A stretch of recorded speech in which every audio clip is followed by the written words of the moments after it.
Shalom and welcome to Shikul Da'at. I'm Rabbi Josh Rose. Do the details matter?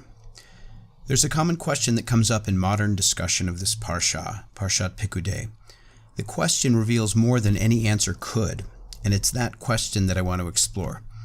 It might actually come up in your mind before I get to it, so let me set this up. Parshat Pekudei is an accounting of all the materials that were used for the construction of the Mishkan. It has been called the accountant's Torah portion because it is largely just that. With few narrative interruptions, it lists the materials collected for the creation of the Mishkan. I'll read a little bit from the Torah portion.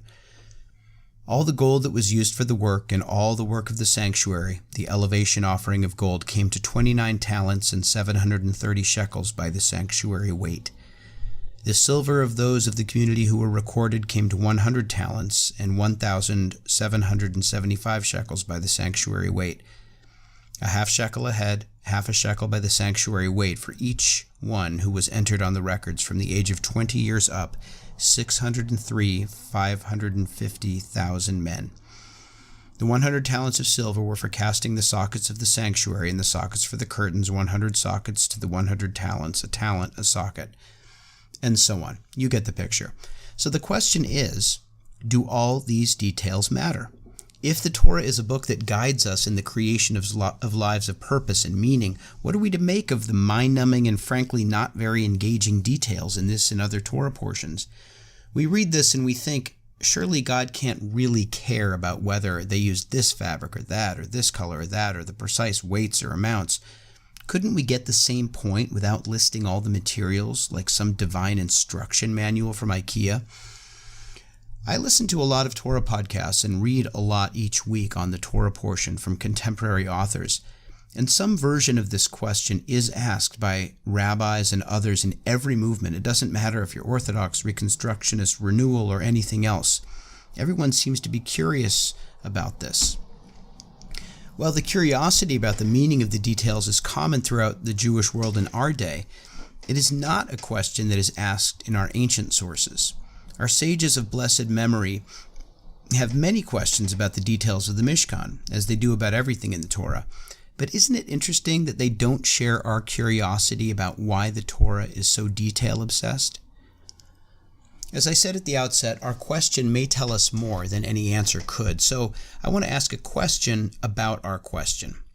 Why is it that the seemingly innumerable details in Parshat Pekudei bothers Jews in the modern era so much? I want to suggest that the answer to that is connected to a larger question that has very profound implications for how we see the world and our own lives. One of the features of modernity is the question of meaning. Does our existence have any purpose or larger meaning? As the study of language and history began to cause the grand cosmic narratives and mythologies to crumble, and the study of science began to reveal a substructure of chaos underneath an apparent order, a question began to haunt the West. What if the world is without any meaning or purpose? Before these questions jolted the West in the 18th, 19th, and 20th centuries, this question couldn't really be asked. It's true that in the Talmud there is a magnificent story about Elisha ben Abuya who witnessed a child die while performing a mitzvah and concludes, Leit din veleit dayan, there is no justice and no judge. But this is an exception and was not really a possibility that was seriously entertained by the Jewish religious tradition.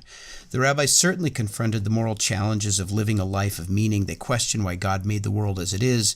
They railed against God's seeming tolerance of evil.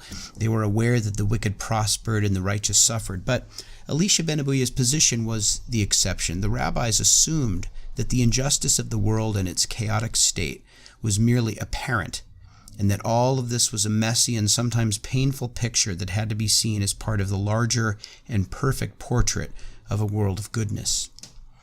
When we look up in the night sky, do we see an infinite black space punctuated by a multitude of galaxies placed so randomly and distantly throughout that we question whether our lives have meaning? Or do we see a perfect array of beauty, familiar and awesome at once, that speaks to an elegant design and designer? In his work Shnei Luchot HaBrit, the 17th century Kabbalist Isaiah Horowitz has a beautiful take on this week's Torah portion. It's a bit long, so bear with me. He writes, "All our sages agree that the tabernacle was a microcosm of the macrocosm, that it reflected to the extent possible structures and concepts in their development prevalent in the celestial regions, though those structures and concepts are, of course, abstract." He goes on, "Its construction was also a repetition of the process of creation. This is derived from the text of the Bible in Genesis 1:1, where it says, 'At the beginning God created the heaven and the earth.' And we read in Psalm 104, 'You spread the heavens like a tent cloth.' The tabernacle was also covered by a tent cloth, as we see in the book of Exodus, where it says, 'You shall make the tabernacle from 10 strips of tent cloths.' On the seventh day of creation," and as he concludes his analysis, he says, "the universe is described as having been completed. We find a similar expression when the Torah describes the construction of the tabernacle as having been completed. When the universe was completed, God blessed it. And when the tabernacle was completed, Moses blessed it. When the universe was completed, the Torah uses the term vayachal, the verb meaning to complete, to describe the completion. When the tabernacle was completed, the Torah uses that same word. When the universe was completed, God sanctified it, as it says in Genesis chapter 2. When the construction of the tabernacle was completed, the Torah tells us that Moses sanctified it." So I've taken a somewhat lengthy passage from a much, much longer section that he writes, going through the parallels between the Mishkan, the sanctuary, and the creation story. But what a magnificent insight. He shows that an astute reader of the text will find striking parallels between the story of creation of the universe and the creation of the Mishkan. If the Mishkan and its parts correspond to the physical universe and its parts, and Horowitz offers an extraordinarily detailed analysis to show that it does, then we would have a way to answer our initial question. According to Horowitz, yes, the details matter. We might ask, do the color of the dyes used in the Mishkan matter? That question is a bit like asking, does the color of the sky matter? Or, do the number and lengths of the boards supporting the sanctuary have any meaning? Well, do the number and distance between the stars in the Milky Way have any meaning? These are strange kinds of questions when we actually articulate them, and there's no simple answer, obviously. Rather, we have a choice as to how to answer them.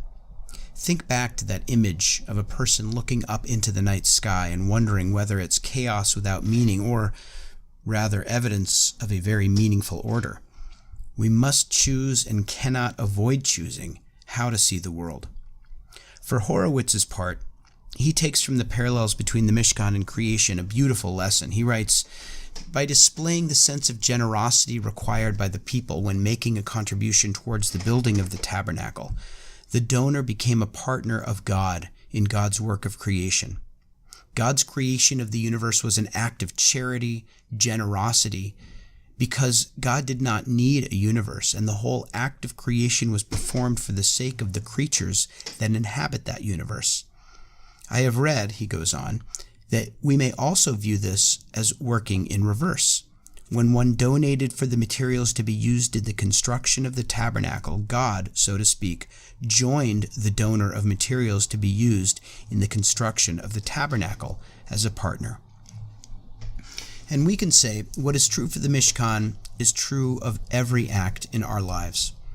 We can choose to see our decisions, our actions in this world as random and meaningless, and the story of our lives as dying with us.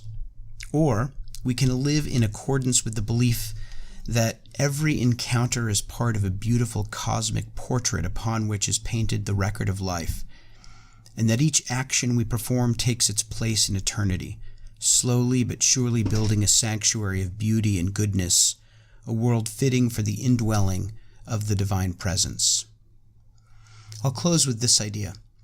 The beginning of the Torah portion uses a very unusual phrase. It says, Eli Pekudei HaMishkan, Mishkan Ha'idut Asher Pukad Al Pi Moshe, Avodat HaLevi'im, Biad Itamar ben Aharon HaKohen. These are the records of the tabernacle of testimony, which were drawn up at Moses' bidding, the work of the Levites under the direction of Itamar, son of Aaron the priest. That first phrase, Mishkan Ha'idut, the tabernacle of testimony, has never appeared before in all of the hundreds of verses used in the description and planning of the tabernacle, and it only appears 2 more times in the book of Numbers. So the commentators are curious as to what is this edut, this testimony that is being referred to. One common answer is that it simply refers to the tablets of the testimony, that is the 10 Commandments, which lay within the construction. Mordechai Yosef Lehner, better known as the Ishbitzer Rebbe, has a different and larger answer to the question. He instead looks at the question of what it is that the sanctuary testifies to. He says, through the Mishkan, there was proof that the Holy One can be found in the physical world. The Mishkan is a clear testimony and evidence to the whole world that the Holy One rules and can be found within our world. So, in the end, we're left not with clear answers, but rather a penetrating and profound question that each of us faces in each moment. Do the details matter? Have a beautiful week.